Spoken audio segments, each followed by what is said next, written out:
Não temas, porque eu sou contigo. Não te assombres, porque eu sou o teu Deus. Eu te fortaleço e te ajudo e te sustento com a minha destra fiel. Isaías 41, verso 10. Muito bom dia para você. Que Deus te abençoe nessa manhã. É uma alegria mais uma vez podermos estar juntos aqui, começando um novo dia, tendo a certeza que estamos aqui na presença de Deus. Queremos adorá-lo, queremos permitir que Ele nos conduza no decorrer desse dia. E a palavra que acabei de ler nesse momento do livro de Isaías, capítulo 41, verso 10, é para você. Não temas. Ele fala que vai estar com você em todos os momentos da vida. Desse dia também, em uma luta para ser resolvida hoje, tem algum problema para ser resolvido hoje, tem alguma questão séria que está tirando a tua paz, coloca nas mãos de Deus, deixa o medo de lado, Ele com certeza vai estar na tua companhia.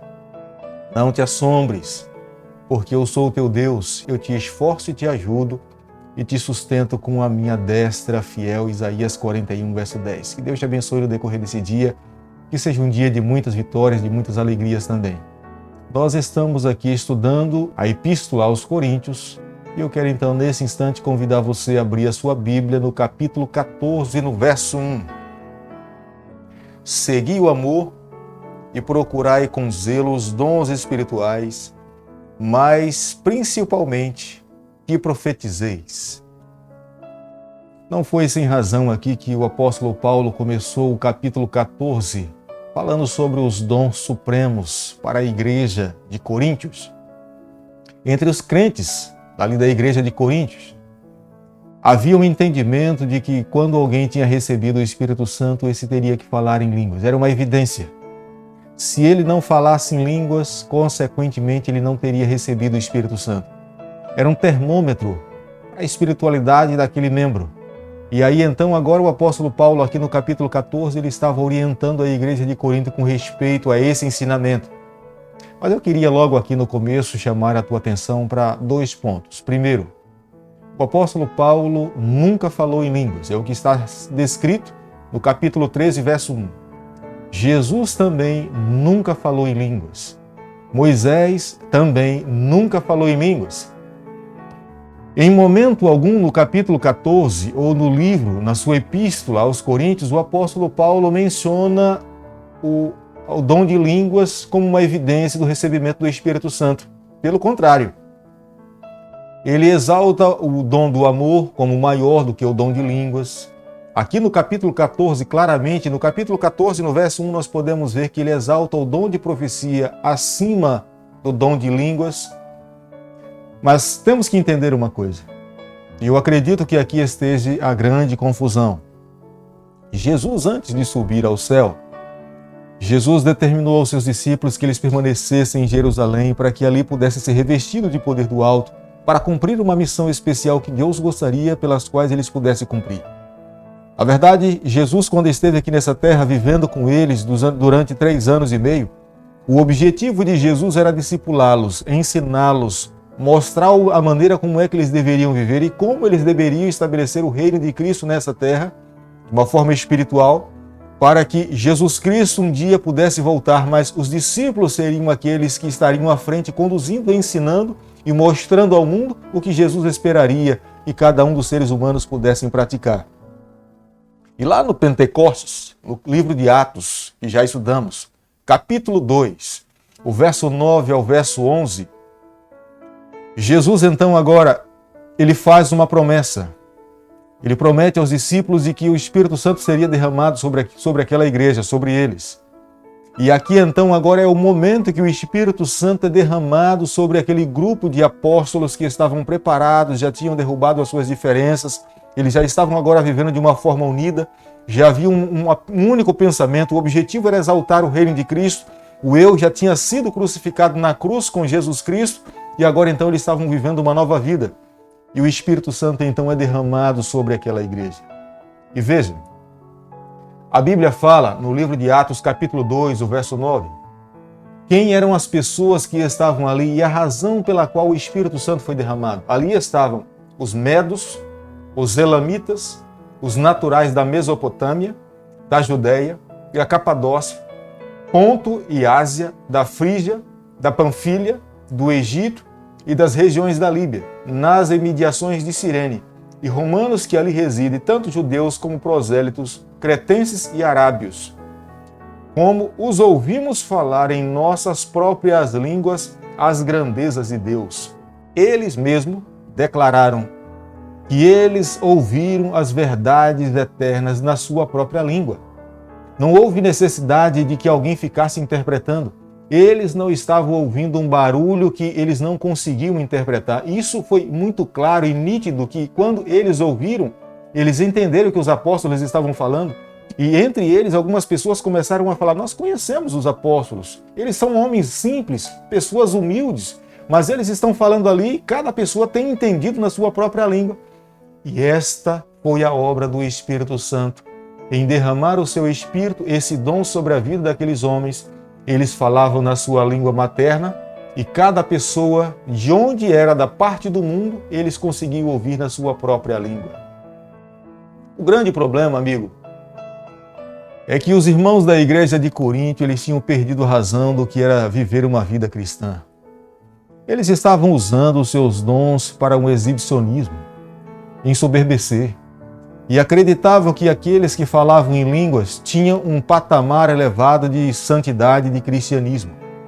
E, consequentemente, isso humilhava aqueles que eram verdadeiros cristãos, que esperavam que o Espírito Santo, como sendo o agente, conduzisse a vida deles, mas outros não.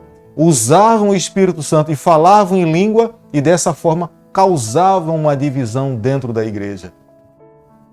Mas o apóstolo Paulo, ele destaca no capítulo 14 que o maior dom, e coloca acima do dom de glossolalia, o dom de língua, ele fala que é o amor, amar as pessoas, respeitar aos seus semelhantes, conseguir entender as necessidades daqueles que estão carentes dentro da igreja. E o apóstolo Paulo, além de falar do dom de amar as pessoas, ele também ressalta o dom de profecia.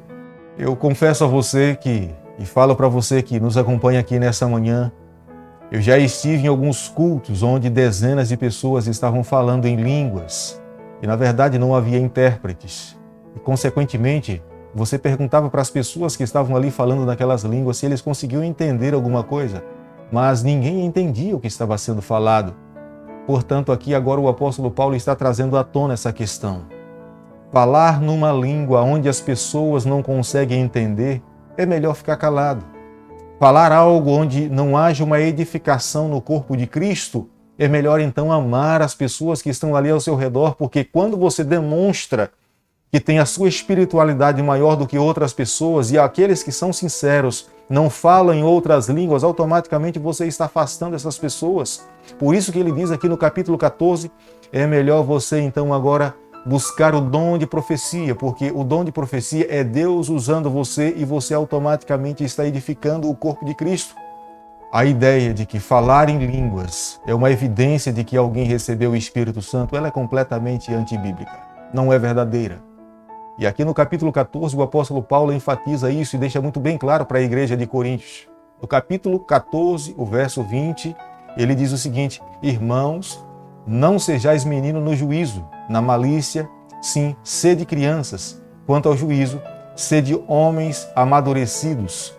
O apóstolo Paulo estava ali orientando a igreja de Corinto, estava falando: vocês estão vivendo como meninos.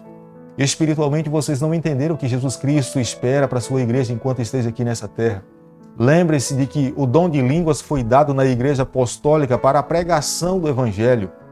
O dom de línguas não era para edificação pessoal, mas para a pregação do evangelho, alcançar pessoas. E os irmãos aqui da igreja de Coríntios, quem estava falando em língua, não estava buscando evangelizar os campos que ainda não tinham sido alcançados, mas muitos deles estavam usando esse dom para se envaidecer, para se engrandecer, para dizer que eles eram melhores e maiores que outros e, consequentemente, o objetivo não estava sendo cumprido. Eis a razão que o apóstolo Paulo, aqui no capítulo 14, ele faz um contraste entre o dom de línguas e de profetizar. E ele então fala: bom, é melhor você profetizar do que falar em línguas, porque quando você profetiza, você está edificando o corpo de Cristo. Mas quando você está falando em línguas, você automaticamente está tentando se beneficiar a si mesmo, sendo que eles não estavam usando esse dom para a pregação do evangelho. A Bíblia fala, e está aqui no capítulo 14, no verso 22, Além do mais, falar em outro idioma constitui um sinal para os incrédulos e não para os crentes. E é o que nós acabamos de falar. O dom de línguas é um sinal para alcançar o perdido, não para o cristão. Para dentro da igreja não tem uma edificação, mas sim há uma exaltação pessoal, aquele que se diz falar porque acredita que Deus ali está usando a ele. E então ele está num patamar melhor, maior do que os outros, mas o dom foi dado para a pregação do Evangelho. O que nós temos que concluir é que a igreja de Corinto estava vivendo uma total confusão. Eles estavam perdidos. O apóstolo Paulo teve a responsabilidade de orientar as mulheres com respeito ao uso de dons, ensinar como é que eles deveriam viver dentro da igreja, porque havia um barulho tremendo e ninguém conseguia entender nada. O apóstolo Paulo dedicou parte aqui da sua epístola a ensinar aos irmãos ali como é que eles deveriam corretamente cear, participar da cerimônia da comunhão, e os orienta como é que eles deveriam organizar o culto para ter uma verdadeira adoração a Deus. Deus não é um Deus de confusão, como fala o verso 33, capítulo 14, verso 33. Porque Deus não é Deus de confusão e sim de paz, como em todas as igrejas dos santos.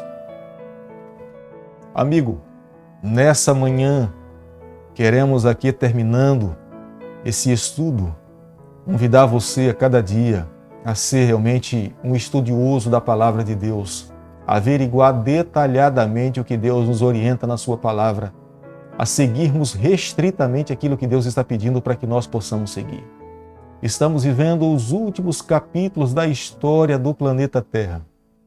Uma escritora americana, Ellen G. White, ela fala que nos dias em que nós estamos vivendo, ela diz o seguinte: ao nos aproximarmos do fim, a falsidade estará tão misturada com a verdade que somente os que têm a orientação do Espírito Santo serão capazes de fazer a distinção entre a verdade e o erro.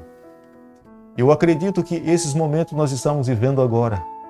Portanto, clame a Deus a cada dia pedindo a orientação do Espírito Santo, para que Deus conduza a nossa vida, nos oriente e nos ensine o caminho que nós devemos seguir. E, consequentemente, quando Ele voltar aqui a essa terra, Ele encontrará a sua igreja, um povo preparado para se encontrar com Deus e viver com Ele eternamente. Oremos então nesse momento. Bondoso Deus e Pai, nos toma nas Tuas mãos no decorrer desse dia. Abre a cada dia o nosso entendimento para que nós possamos entender a Tua palavra. Fica conosco, toma a nossa família nas Tuas mãos. É o nosso pedido e a nossa oração e nós fazemos em nome de Jesus. Que Deus te abençoe e te guarde. Que Ele faça resplandecer o seu rosto sobre você. Que Ele tenha misericórdia de todos nós e nos conceda a sua paz em nome de Jesus. Amém.